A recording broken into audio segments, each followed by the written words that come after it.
muitas vezes ela nos dá esse nó, mas continuemos. É uma satisfação eu poder estar aqui. Eu agradeço o convite que me foi feito. E, na realidade, isso é um privilégio, eu poder estar aqui reunido com todos vocês, a fim de que juntos nós possamos estudar os ensinamentos de Jesus, tão necessários para a nossa evolução moral. E evolução moral é caracterizada pelos nossos esforços em nos livrarmos dos nossos vícios à medida que nós nos esforçamos para vivenciar as virtudes que Jesus nos ensinou. E nesta noite, nós vamos fazer algumas considerações, alguns comentários e, principalmente, algumas reflexões relacionadas a uma das 48, mais ou menos, uma das 48 parábolas de Jesus, e que é intitulada a Parábola das 10 Virgens. E já faz aproximadamente 1 ano e meio que, em todas as minhas palestras, eu tenho trabalhado as parábolas de Jesus. E não é por acaso, porque o tema eu já tenho, que são as parábolas. Então eu não preciso me envolver em procurar um tema, etc., aquele tema de autoajuda, etc.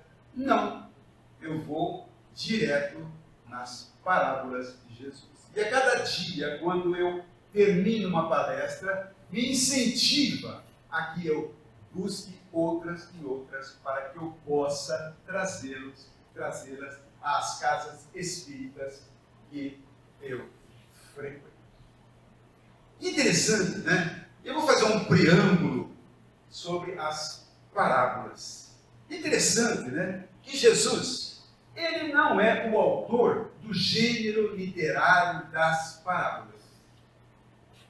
Porque as parábolas, tá? Elas já eram utilizadas desde a antiguidade. Lá no Velho Testamento, essas parábolas, as parábolas já eram utilizadas. Sabe por quem? Por Moisés.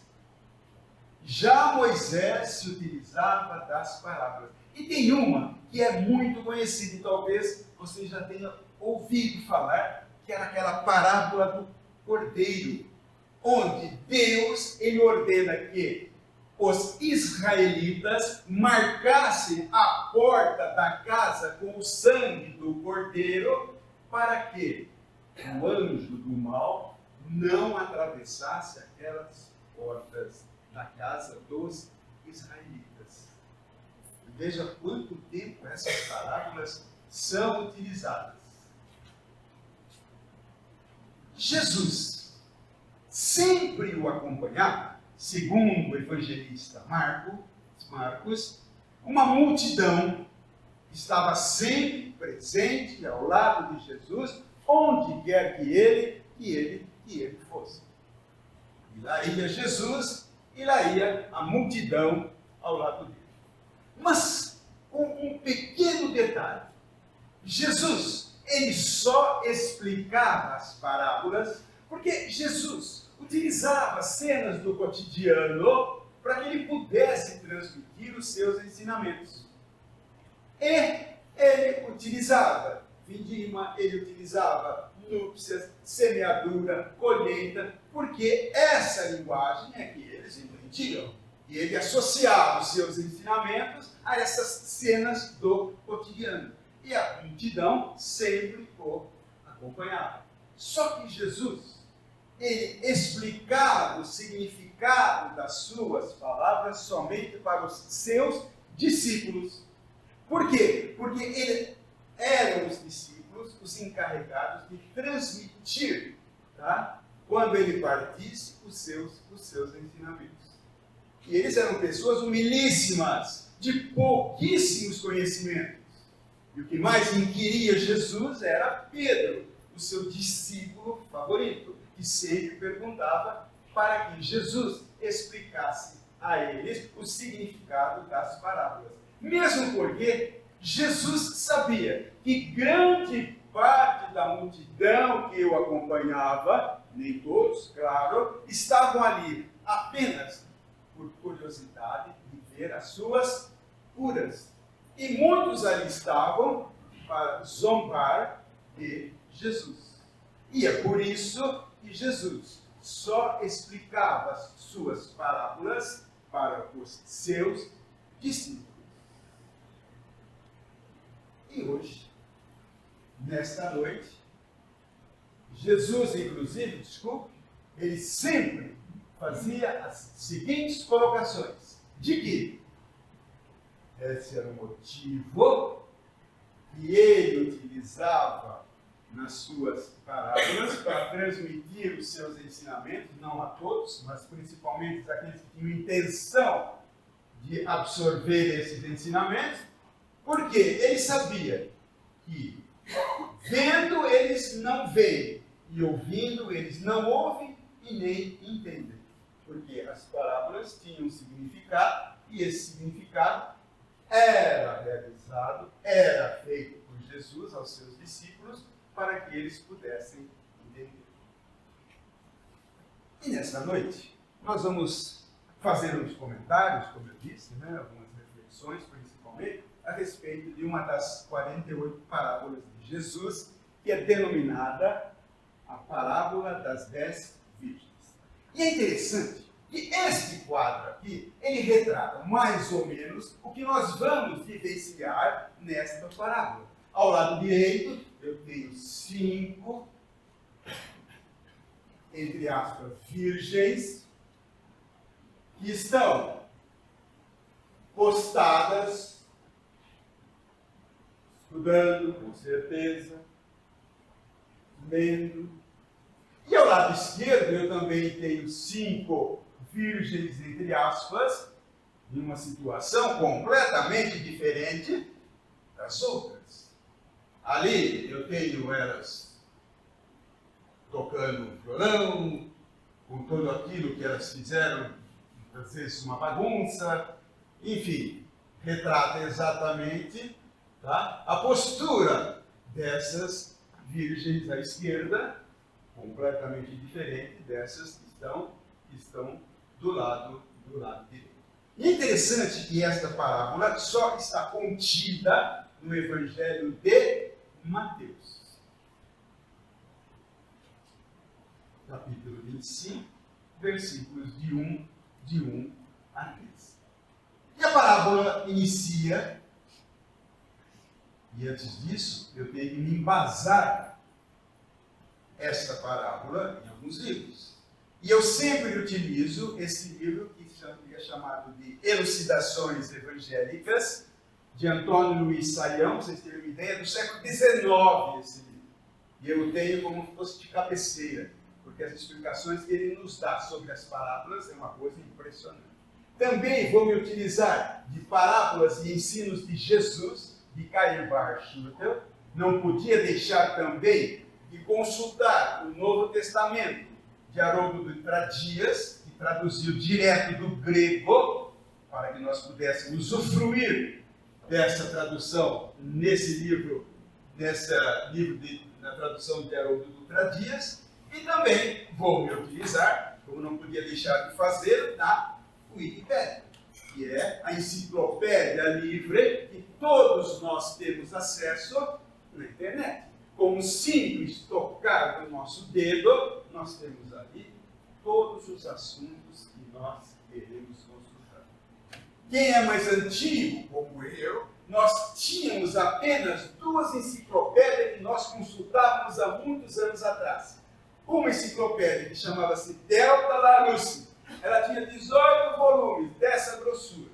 Que a gente põe na biblioteca, aquilo só tinha quem tinha dinheiro para comprar. E também a enciclopédia Barça, que tinham 23 volumes dessa grossura e que nós só podíamos consultar na biblioteca, etc., porque eram caríssimos. E hoje nós temos um simples tocar do nosso dedo todas as informações que nós necessitamos para que nós possamos nos aprofundar nos estudos necessários que a doutrina nos oferece. E a parábola inicia-se dizendo: o reino dos céus será semelhante a 10 virgens que, tomando as suas lamparinas, saíram a encontrar-se com o noivo. 5 delas eram nécias. Nécias tolas, imprudentes, como aquelas que estavam do lado esquerdo do quadro. E 5 eram prudentes. E Jesus se utilizava de alegorias e de metáforas quando ele transmitia as suas parábolas. Nós encontramos as virgens, mas espera, reino dos céus semelhante a 10 virgens. Tipo de virgem é essa que Jesus está se referindo. E aparece o noivo. Mas por quê? Continuemos na parábola. As nécias, as tolas, as imprudentes, ao segurarem as suas lamparinas, não levaram azeite consigo. Elas estão nesse cantinho aqui que está um pouco escuro. No entanto, essas outras eram as prudentes, estavam com as lamparinas bem acesas. Mas as prudentes, além das lamparinas, elas levaram azeite nas vasilhas. Dá uma olhadinha.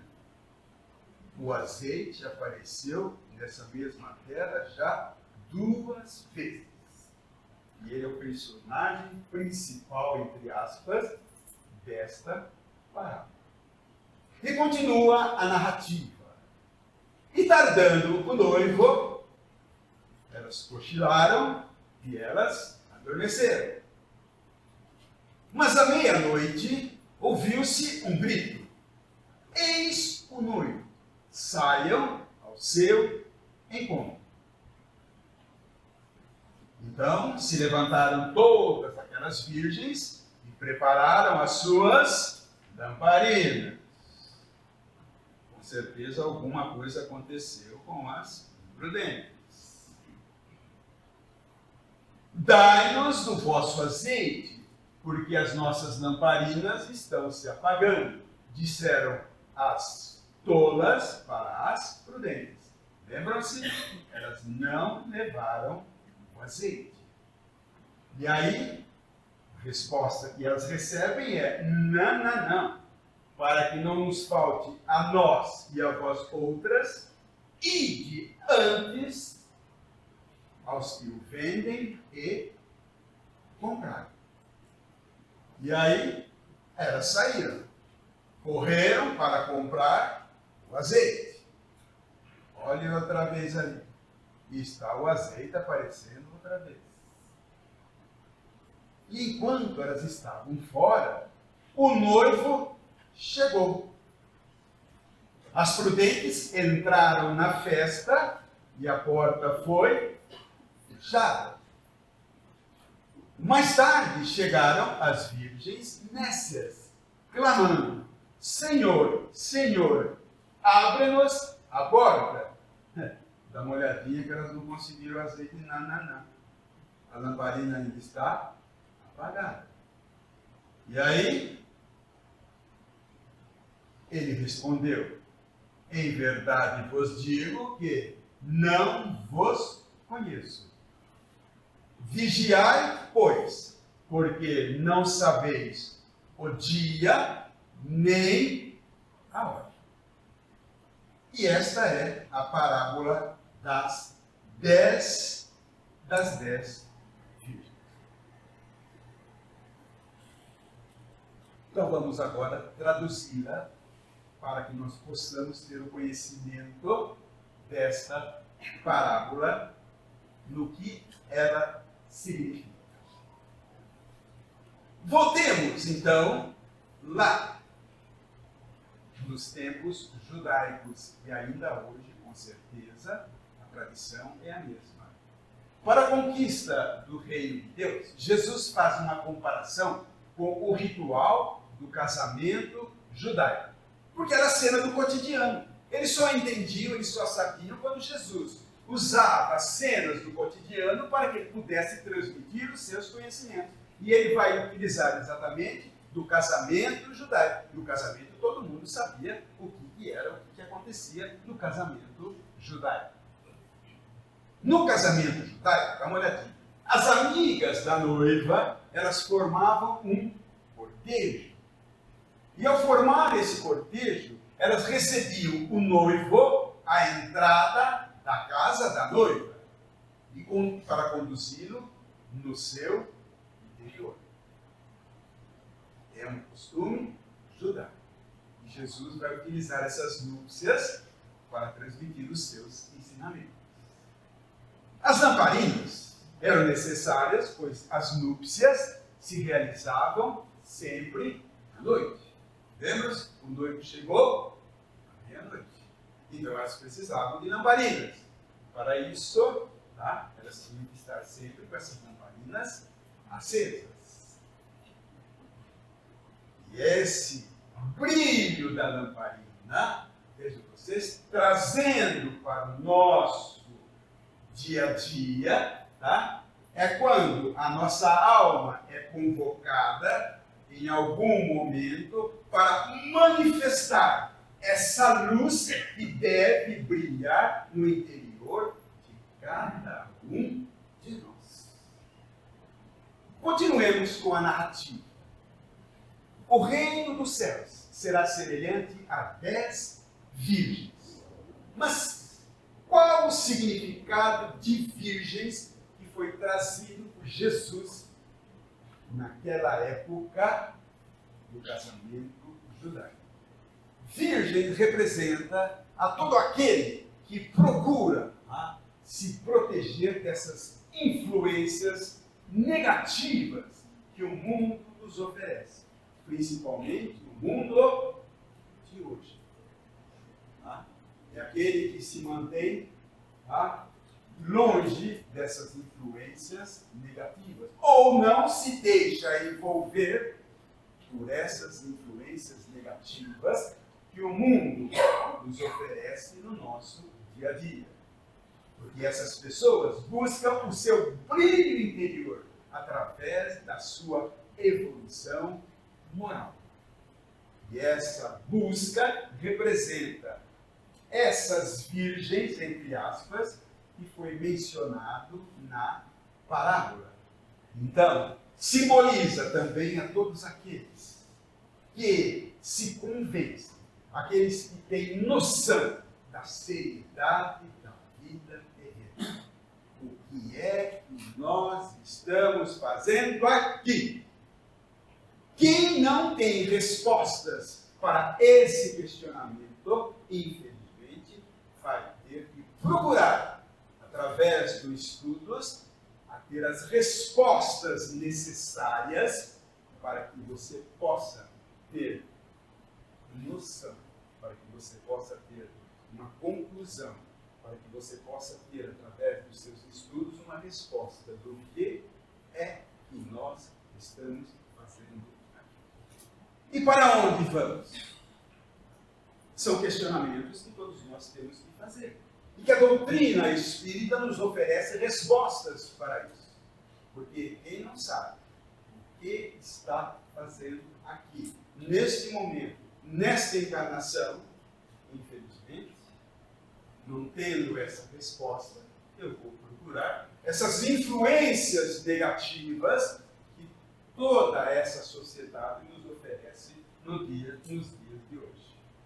E as virgens nécias, aquelas imprudentes, né, é o símbolo de todos aqueles que não se preocupam com assuntos espirituais. Por quê? Assuntos espirituais eu só vou me preocupar quando eu lá estiver, quando eu passar para o outro mundo. Por que eu vou me preocupar com isso agora? Mesmo porque a preocupação atual é o ter, não é o ser. E é o ser que nós temos que ir buscando, nós temos que ir nos lutando a cada dia, a cada instante, a cada momento, para que quando chegarmos no mundo espiritual, nós fazermos jus à melhora da nossa vida em função daquilo que nós fizemos quando aqui encarnamos. E é por isso que nós temos sempre que nos lembrar desse ensinamento que Chico nos trouxe. Que a questão mais aflitiva para o espírito no além é a consciência do tempo perdido. E é essa responsabilidade que nós temos em vivenciar os ensinamentos de Jesus agora que nós temos esse conhecimento. Porque se nós deixarmos de fazê-lo, quando estivermos lá no mundo espiritual, é Chico quem nos diz, tá? Imagina a nossa aflição quando lá estivermos. Imagine eu me perguntando, mas quantas vezes eu fui nas palestras, quantas vezes eu tomei passe, quantas vezes eu tomei a água fluidificada lá no céu.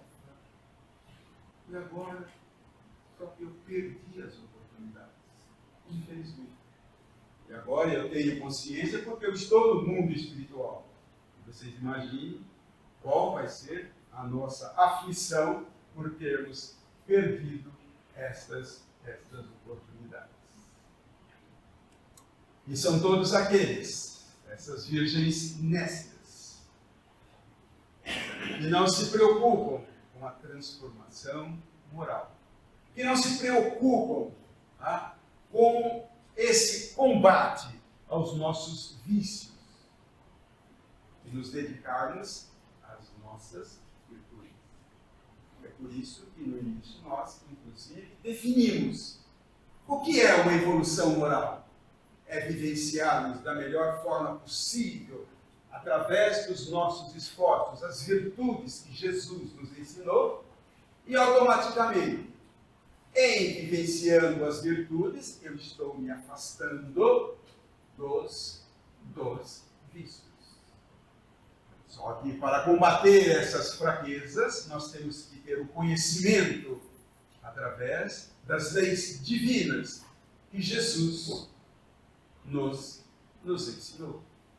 Porque é a partir desse conhecimento que eu me questiono, que eu fico em uma situação como aquela que ele leu no início da palestra. Ele se questionando a si próprio. Nós não combinamos, foi aleatório a abertura daquilo que ele leu no início. E vocês ouviram que ele se questionava a si mesmo.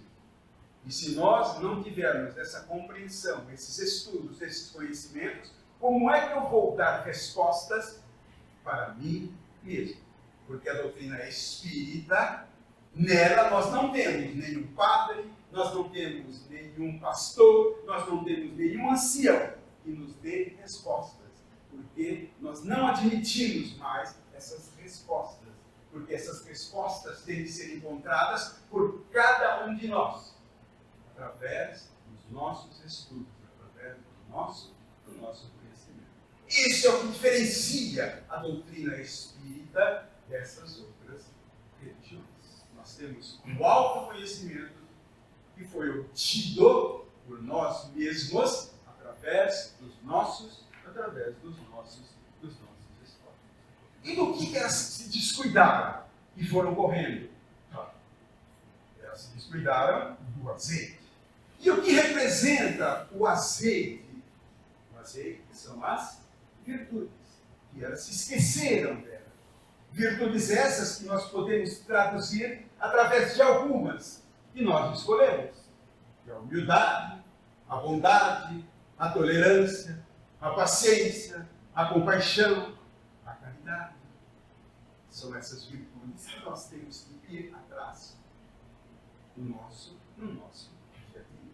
Só que elas se esqueceram de ir atrás, de trabalhar essas virtudes. Por isso é que elas não tinham o azeite E esse azeite, como eu disse, ele só é adquirido a preço do trabalho de cada um de nós, através dos nossos esforços, dos estudos, do autoconhecimento, na nossa vivência e principalmente traduzindo em ações esse conhecimento que nós adquirimos através dos nossos estudos. Porque não adianta nada saber se eu não coloco em ação esses conhecimentos que eu trouxe através do estudo que a doutrina propõe a cada um de nós. E esse é o nosso trabalho. Também, para que eu possa absorver esses ensinamentos, eu tenho que manter uma vigilância constante entre os meus pensamentos, entre os meus sentimentos e principalmente nas ações que eu pratico, sempre em consonância com os ensinamentos que Jesus nos traz.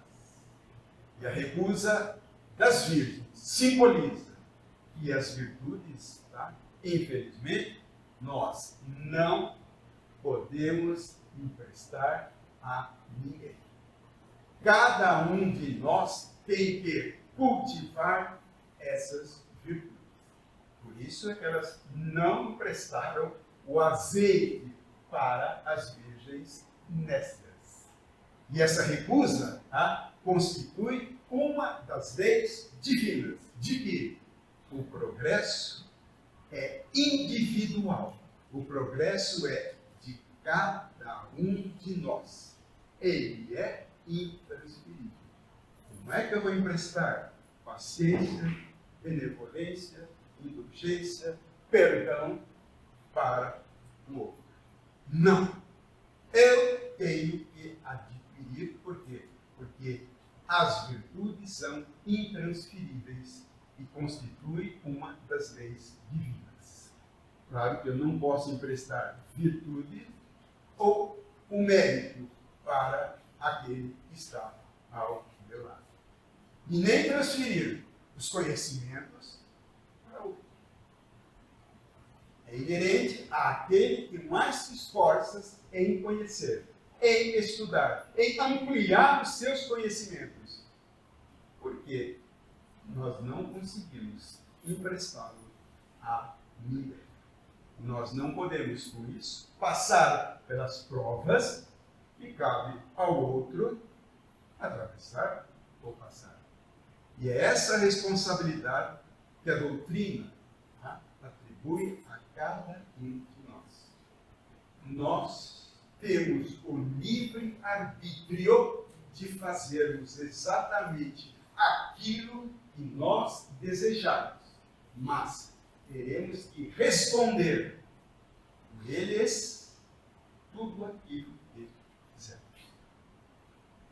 Nós temos que obter esses conhecimentos através dos nossos esforços, porque, como eu disse, aqui, na maioria das vezes, eu estou sentado ali também aprendendo, porque aqui ninguém sabe mais que ninguém, com certeza. Tá? Não é nenhum padre que está falando, não é nenhum pastor, não é nenhum ancião, mas é alguém que, assim como vocês, senta-se na plateia, a maioria das vezes, tentando cada vez mais aprender, tomar esses conhecimentos que a doutrina nos oferece, para que possamos, nesta encarnação, cumprirmos com aquilo a que viemos. Ou seja, evoluirmos moralmente cada vez mais. Plantando as melhores sementes para que a nossa colheita posterior no mundo espiritual seja a melhor possível. Nós não realizaremos, como foi dito, a nossa própria evolução moral por competência de outra pessoa. É inerente a cada um de nós. E veja vocês, que a tragédia que as nécias cometeram, né, não é que elas erraram. O erro das nécias estava simplesmente calcado na sua inatividade, ou seja, no seu nosso, não trabalhando para si aquilo que deveria ser feito. Por isso, o conhecimento é necessário, mas com o conhecimento e os braços cruzados, sem transformá-los em ação, eu fico numa situação talvez até pior do que aquele que não sabe. E aí? Esses ensinamentos e essas ações têm que estar em sintonia com os ensinamentos de Jesus. E as nessas, vejo vocês, elas tinham a lâmpada. Quer dizer, elas tiveram a oportunidade, só que elas se descuidaram do combustível para manter acesa as lamparinas.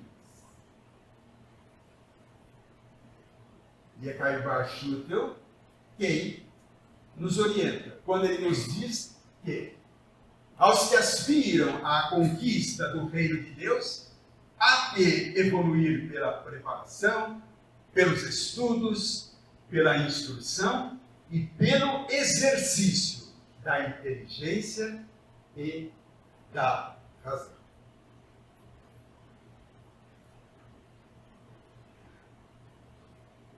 E como é que nós vamos evoluir espiritualmente no nosso dia a dia? Nós vamos fazê-lo através do contato com o nosso semelhante. Ou seja, na horizontalidade desse contato com os nossos semelhantes. E nós vamos encontrá-los onde? No nosso emprego. Nós vamos encontrá-lo também na nossa família. Nós vamos encontrá-los no nosso grupo social a que pertencemos. Nós vamos encontrá-lo nas nossas amizades. E é aí que nós colocamos em ação, para que nós possamos evoluir os ensinamentos de Jesus. Nesse contato com os meus semelhantes, na horizontalidade.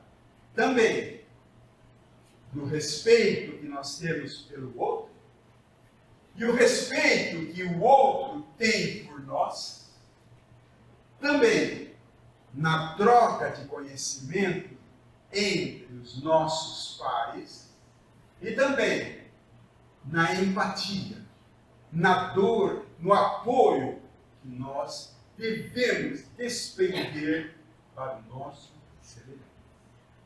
E esta é a maneira de nós colocarmos em ação esses conhecimentos que a doutrina e que os ensinamentos de Jesus nos traz.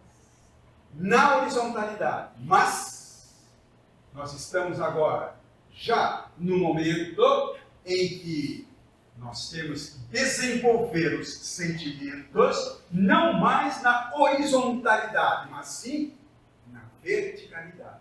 Ou seja, entre a criatura e o Criador. São dois movimentos para que nós possamos evoluir na horizontalidade e também na verticalidade.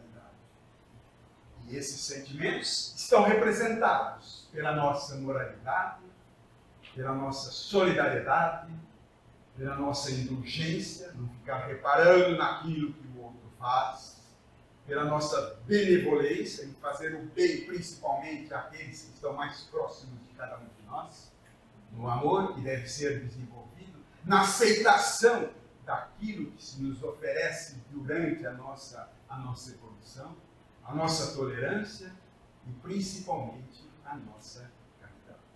Então vejam vocês, essas são as maneiras de nós colocarmos em prática os ensinamentos que Jesus nos oferece, tanto na horizontalidade quanto na verticalidade. Por isso, nós temos que manter a nossa lamparina bem acesa, com o nosso azeite, se nós quisermos passar para um mundo melhor. Porque quando soar a hora, e essa hora ninguém sabe que hora se dará, tá?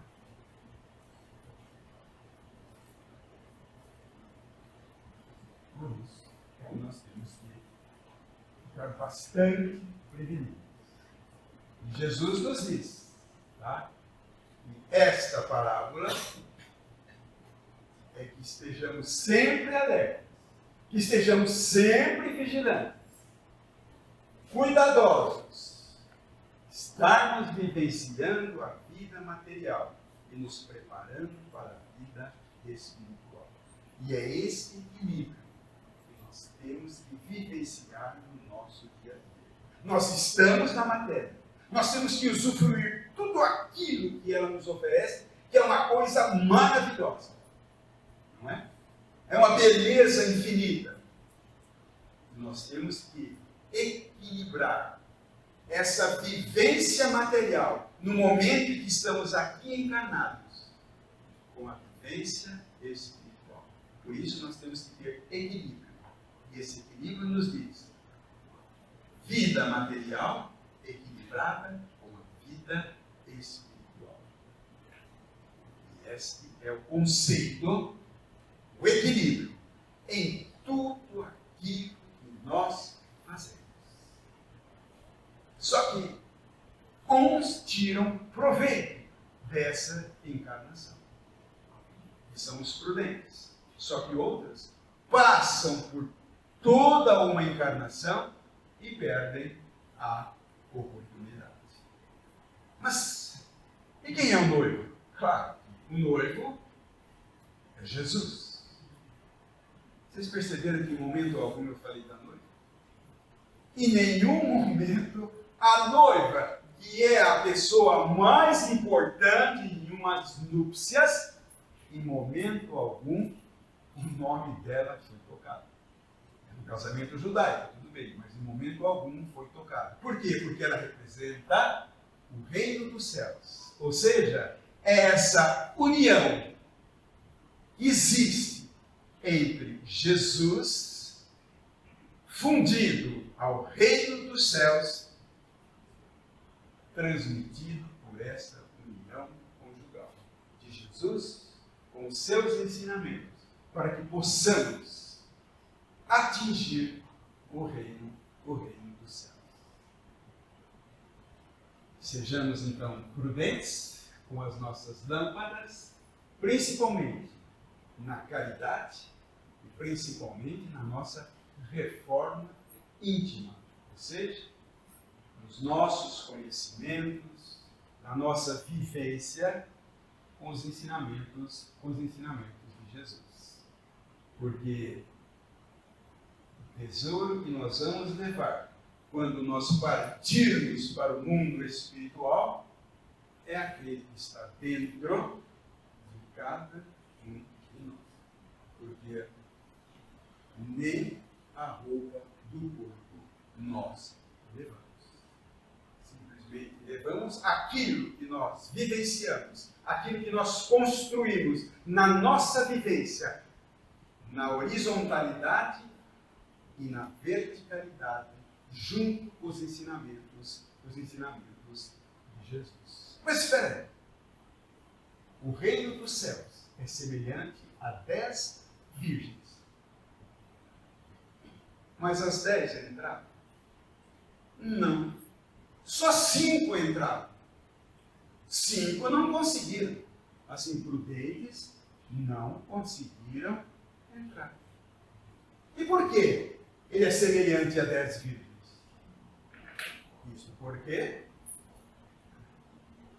nós temos que concluir que essas 5 retardatárias, elas vão entrar no reino dos céus em uma outra encarnação. Porque Deus repara, Deus permite. E nós, infelizmente, erremos.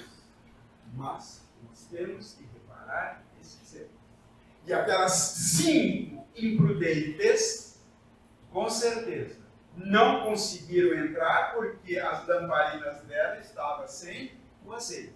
Mas com certeza, numa próxima encarnação, lá estarão elas, entrando no reino dos céus.